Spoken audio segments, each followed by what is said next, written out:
On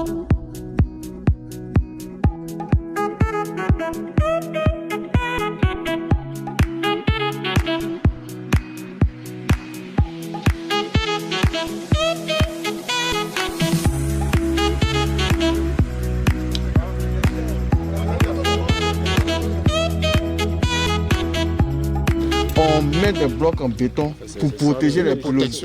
Maintenant, le problème dans ce projet-là, les blocs en béton ne sont pas, on n'a pas écrit dans le marché que pour tous les pylônes qui sont situés en bordure de voie, on doit placer des blocs en béton. Raison pour laquelle, lors de la réception du piquetage, on leur a demandé comment on appelle ça, de décaler ce pylône-là pour éviter d'être à proximité de la piste, en fait. Bon, moi je voudrais poser une question. Non, en fait, c'est juste une question, après vous allez clarifier. C'est-à-dire, la rue et cette route-là, est-ce qu'on ne peut pas la décaler de quelques mètres ici? Non, c'est ça. Je vais proposer que non, il peut. C'est ce que eux avaient proposé.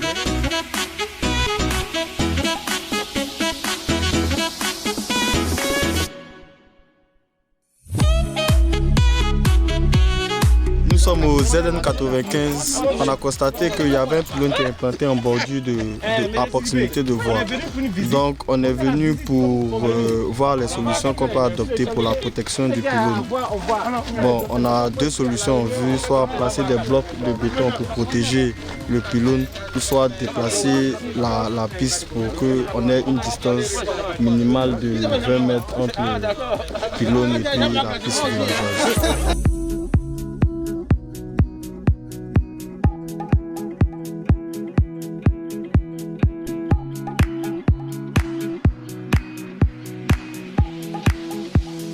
Ici, nous sommes au niveau du pylône 89.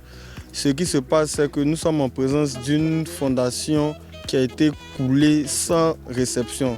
C'est-à-dire que lors du coulage, le contrôleur de Côte d'Ivoire Énergie et l'ingénieur concerné n'étaient pas présents lors du coulage.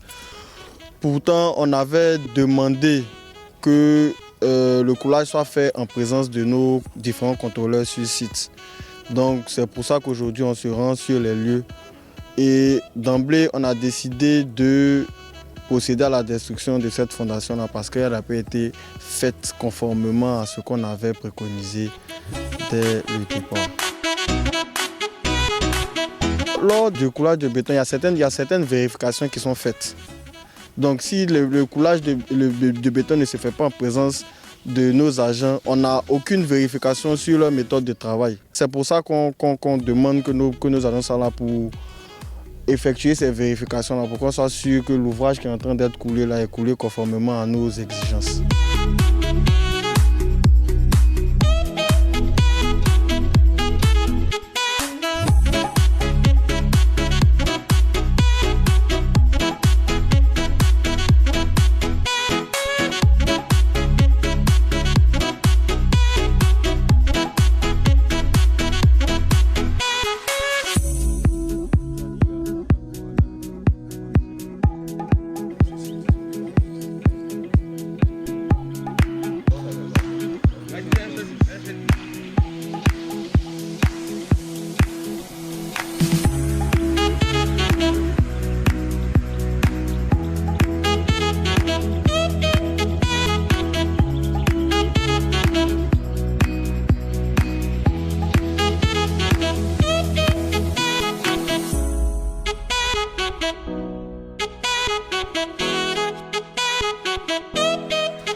Faire les travaux là, il faut forcément des engins. Donc j'étais en train d'étudier la possibilité d'accéder au J27 avec des engins. Et de loin, je pensais que ça c'était un pont, mais là je me rends compte que c'est un ouvrage d'exploitation du barrage. Donc les camions ne peuvent pas passer dessus. Ça c'est déjà une chose. Deuxième chose, si on doit maintenir la position du pylône J27 là, ça veut dire qu'il faut réaliser un ouvrage ici qui va permettre aux engins d'aller au J27.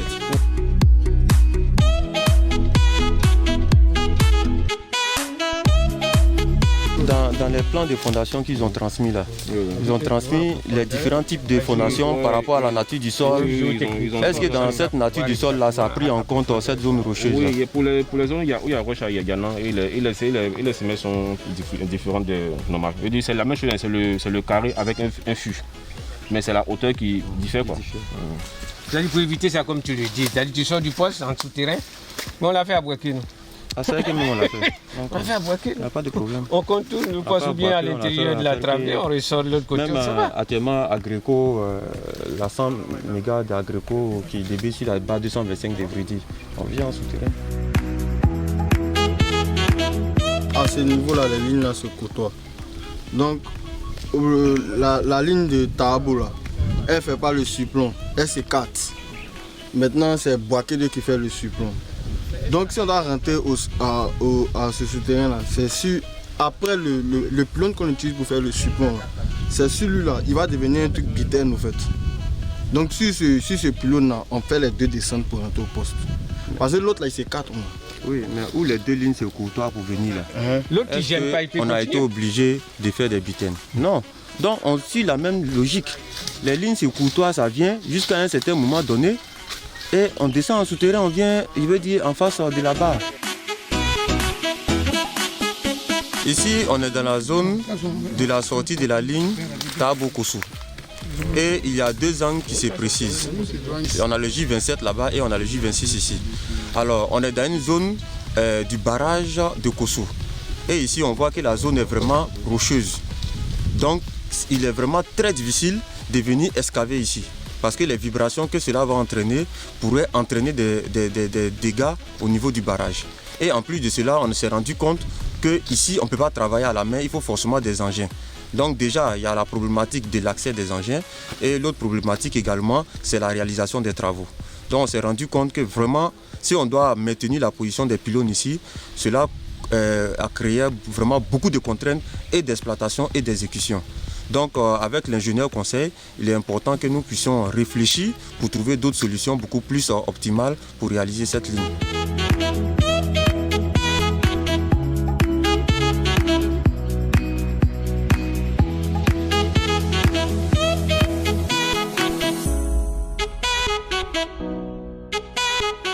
On est parti visiter les pylônes J27 et J26.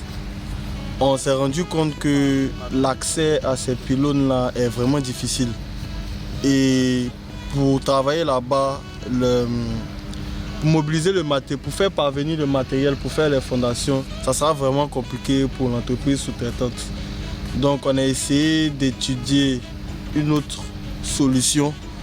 L'autre solution était de juste après la traversée du canal, on venait s'ancrer sur un pylône d'alignement qui va devenir un pylône d'ancrage et qui va prendre des remontées aéro-souterraines. C'est-à-dire qu'à partir de ce pylône-là, on va descendre au souterrain pour rentrer au poste. Cette solution-là va nous permettre d'éviter d'aller travailler dans cette zone rocheuse. Effectivement, on a détecté des problèmes pour l'implantation du J26 et J27. C'est une solution que nous sommes allés chercher et c'est ce qu'il a présenté tout à l'heure. Donc on va soumettre ça à l'hiérarchie et puis voir ce qu'il faut garder.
Côte d'Ivoire Énergie, construire la Côte d'Ivoire électrique.